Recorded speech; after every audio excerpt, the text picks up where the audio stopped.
NATO dikabarkan akan menggelar rapat darurat pada Selasa 23 September 2025 disebut sebagai sinyal Perang Dunia III. NATO mengklaim akan membahas 3 insiden pelanggaran yang dilakukan militer Rusia.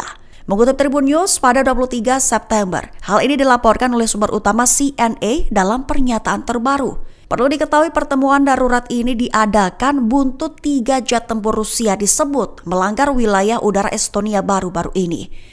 Adapun pelanggaran lain yang akan dibahas di dalam rapat darurat antara lain serangkaian drone Rusia yang memasuki wilayah Polandia dan aktivitas jet tempur Rusia di dekat platform Petro-Baltic di Laut Baltik.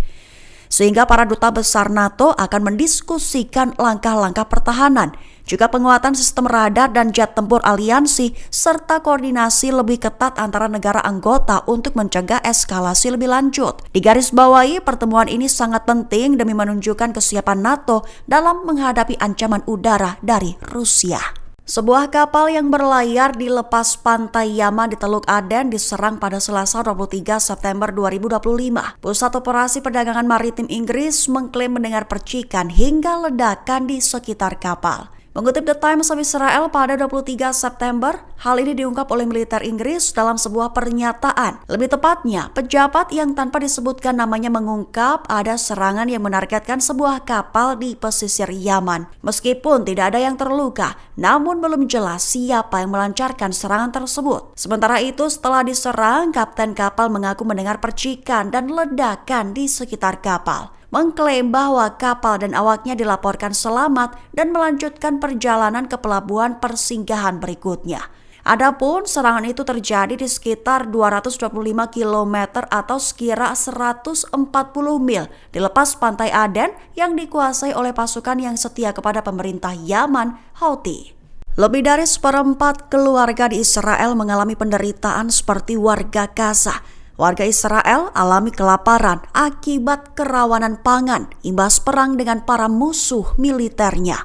Mengutip The Times of Israel pada 22 September, kabar ini menurut pernyataan dari sumber utama Lateh pada Senin 22 September dalam survei sejak Juli lalu, menyatakan bahwa lebih dari 1/4 keluarga Israel termasuk 1/3 anak berjuang untuk mendapatkan cukup makanan. Lantaran terimbas perang 2 tahun Israel melawan Hamas, sekaligus meningkatnya biaya hidup memperdalam kesulitan ekonomi. Hasil laporan lebih lanjut menunjukkan peningkatan yang mengkhawatirkan dalam jumlah warga Israel yang menderita kerawanan pangan selama setahun terakhir.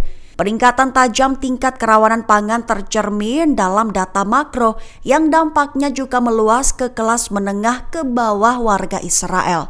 Didefinisikan sebagai ketidakmampuan untuk memastikan pasokan pangan yang konstan dan mengandung semua unsur gizi yang diperlukan untuk perkembangan dan kesehatan yang optimal. Perwira Israel dari Brigade Lapis Baja ke-7 Batalion ke-77 tewas diserang perlawanan Palestina di kota Gaza. Mengutip Al-Mayadin pada 23 September, hal ini dikonfirmasi langsung oleh pihak militer Israel di Instagram IDF pada 23 September 2025. Menurut penyelidikan awal, perwira itu menderita luka kritis pada Senin 22 September setelah Hamas menembakkan granat berpeluncur roket ke tank batalion di tengah pertempuran. Ia pun langsung dievakuasi ke rumah sakit, namun kondisinya memburuk dan kemudian dinyatakan meninggal dunia. Kematiannya ini diklaim sebagai korban militer Israel pertama yang dilaporkan dalam serangan baru terhadap kota Gaza, tepat yang dimulai minggu lalu sebagai bagian dari yang diduga genosida yang berlangsung di tanah Palestina.